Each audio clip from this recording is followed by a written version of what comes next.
Today, we wrap up our January docket of podcasts talking all things about the Mariemont Warriors with the AD Tom Nerl. Coach, how are we doing this morning?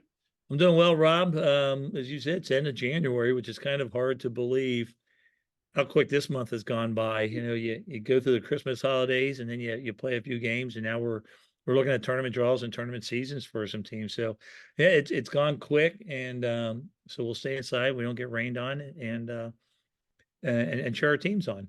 Yeah, it's great. Before you know it, we'll the spring sports seasons will be starting their practices, and I think Seg Dennison said pitchers and catchers are less than 50 days away, so it's close. Yeah, high school pitchers and catchers are about 3 weeks. So well, everybody, Yeah. lacrosse and everybody. So yeah, it's time to get busy. Yeah, sounds good. Let's change things up this week. Let's dive in the pool and let's talk about swimming and diving and get the fans up to speed with CHL championships, how that went, and give them some love and support as the OHSA tournament starts. Yeah, it is that championship season. So our swimmers got things underway. The first tournament of the year at Pal Crosley Y on Saturday. Wyoming hosted that meet. We had the diving here on Friday night, and Erin Cumming is our lone diver, freshman diver. She finished fifth in the girls, so good for her. It's good to have divers back into the pool.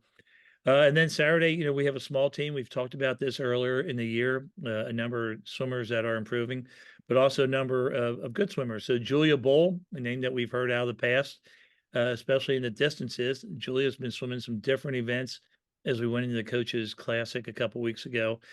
She took gold in the 200 free and the 500 Wow. free, and she hasn't started to taper yet. And Quinn Heiss did the same thing. Took first place in the 50 free and the 100 free. Quinn's a sophomore, Julia's a junior, and they haven't started their taper yet, so they're going to drop more time as we get into the district meet here in a couple of weeks. We take a week off, and then we load up for the sectionals. Girls are at Princeton, and the boys are at Mason, I believe. A couple other notable accomplishments as we went along on Saturday. Lorelei Turan is a junior. She took sixth in the 100 free. Ava Carlier took eighth in the 200 free and the 100 fly. And Finn Warden, one of our senior, or one of our junior boys, sorry, fifth in the 100 free and seventh in the 100 breast. And Joe Pettifer took eighth place in the 100 free. So good for them to ribbon in that meet and make some noise that way. Times will continue to drop. This is a little bit early as far as championships go, but times will continue to drop as we get into sectionals at those two places and districts at Miami, and then as we get into February 22nd, 23rd, the state championships up at Canton, which is always a fun place to watch a meet. So that's where they are. So for our small team, good results, and we'll keep building in the tournament season. Congratulations to them. Tom, you were saying this is it's kind of a 4-week tournament, more or less, for the swimmers.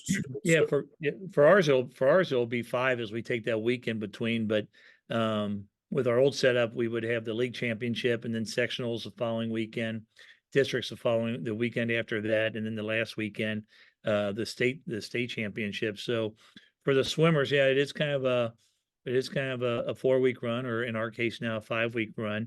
Swimming once a week, but as we talked about those over the weekend, Uh-huh. and a lot of the tournaments are like that. If you want to make it to the state tournament, you have a week and a half of sectionals. You have another week where you play the district tournament, and then a week where you play two regional games, and then your state semis and finals if you're that if you're that lucky. So it's always fun. When we hit this point of the season, you get to play in a different gym, a bigger gym, a neutral floor Sure.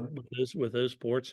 But then just the excitement that comes on as you start going on is something special about going up the road to playing a game or to swim at Miami or to play in a different pond. So really excited for this time of the year. Yeah, congratulations to them last week, and best of luck as I guess this 5-week process goes on, and hopefully some make it up to Canton, and because it's an unbelievable experience to get Canton McKinley to that pool. Really is. Let's go to the hardwood and talk basketball. We'll start boys first. 13-3, they're having a great season. Looks like they ran into a buzzsaw at Taylor on Tuesday last week, but then rallied at Madera 59-45 this week, hosting the Cowboys on Tuesday, and then travel to Deer Park on Friday. So 2 more CHL matches this week, and keep that thing rolling. Yeah, they really are. Taylor, boy, Taylor just got hot, and Taylor's a team that can do that. Just unload it behind the line. Their one guard unloaded 9 threes, and so when we get one kid throwing up 34, 35 points, either got guarding better or do other things. And it was just one of those games you're down 3, you pull even, down 3, you pull even, then they pulled away. So if it's going to come, that's the time you want it to come, with a Sure. couple of weeks left in the season and not in the first round, second round of the tournament. And a nice bounce back against the Mustangs, as we talked about. They're struggling a little bit, but it's still a rivalry game, and both Yep. teams play hard, and the Mustangs did play hard. But the boys pulled out a 14-point win. So it's good to really see them. Not a whole lot of shots from behind the arc. I think we had 3 threes, maybe 4. Everything else is driving the lane and scoring, and then just their defense is tremendous. So defense can never take a night off. But as you said, going to have our hands full tomorrow night with a rematch with Wyoming. Cowboys are undefeated. They're in a spot of their season where they're playing 3 games a week. It seems like every week. So see if we can come up with a winning game plan tomorrow against them, and then travel to Deer Park with a stop at Chicken on the Run. Have There a you little go. bit before. You got to stop at the Chicken, and then the next couple of weeks, just a couple 2-game weeks. So getting towards the end of the season here, there's this week and 2 more, and then we're talking tournament time for them. We'll have our senior night on the 9th as the Blue Devils come to town. So that kind of wraps up our next couple of weeks with them, but really hoping they can catch some magic tomorrow night and then continue their work, the rest of the way of the schedule. Yeah, sounds great. Best of luck to them.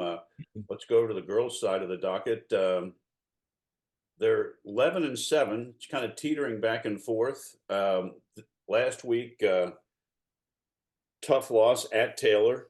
Is Taylor a tough gym to play at, Tom? Boys and girls? It is.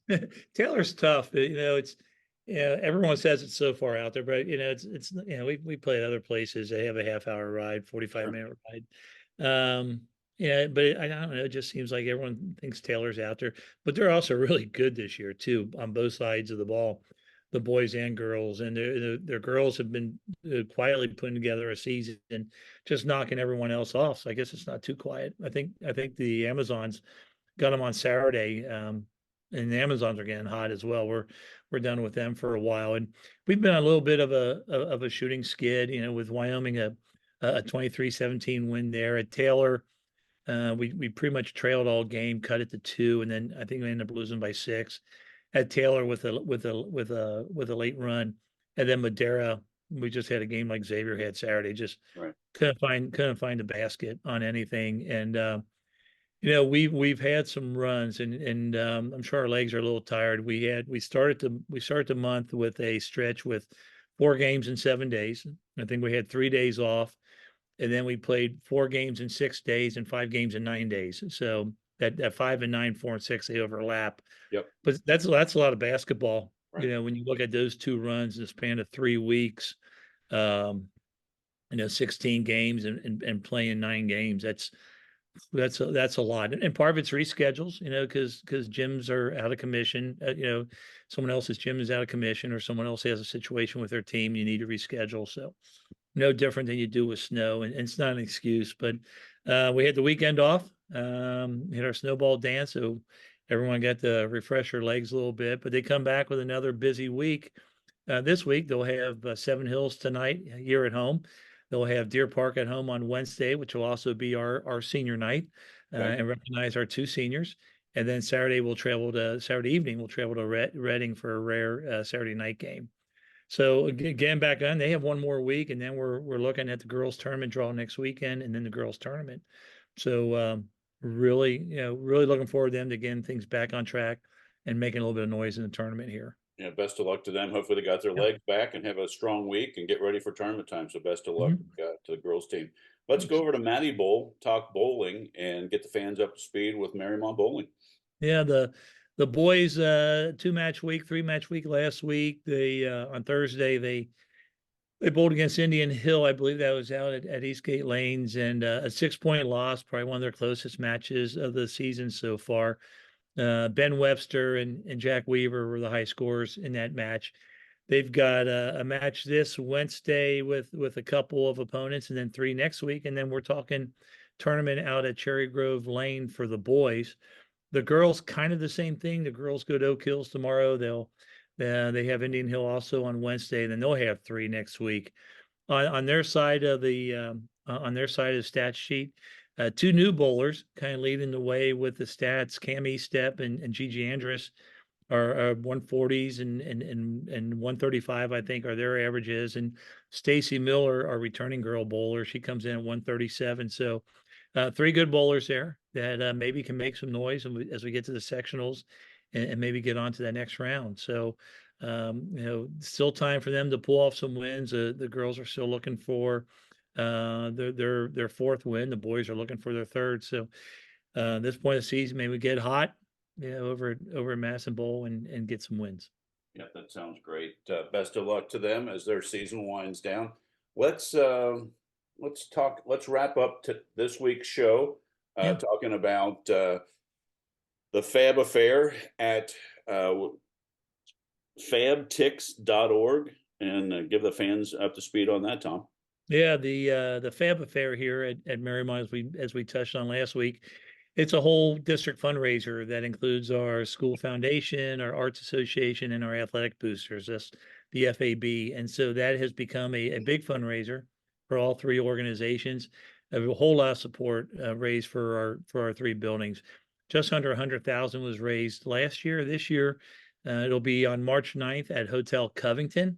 Nice. We'll have some buses that will meet at different locations in our district for people who want to take the bus there and bus back. It's a great night. It's always a great dinner. There's a live auction. There's silent auctions. There's raffles going on. Just a great night for everything that's Mariemont and in our Mariemont district. And so I know our boosters do a lot of work. There's a lot of raffle baskets there that every team will put together and donate, and some outstanding prizes. A couple of condos on the auction block as well. Some really neat experiences. And so, but all that comes back to those 3 organizations. They split 3 ways and do a great job. But our athletic boosters are the ones that are heading it up this year in the 2nd year of their rotation. And as you said, you can get your tickets at fabtix, fabtix.org. And they're selling quick. So last Monday, we were about 50% sold. Great. A big jump last week. And then we'll hit that charge here as we go into February. But come on out, get a table. We can always use some sponsors of the events, which always have some different props for those people. So come on out, support the blue and gold, everything that's Mariemont. We appreciate it. Great. Well, best of luck, Tom, to all the student athletes this week. We'll touch base next Monday. Thank you again, as always, for your time, for a great show, and we'll touch base next week. Great work, Rob. Appreciate everything. Everyone have a good week. You as well. Thanks, man. Thank you.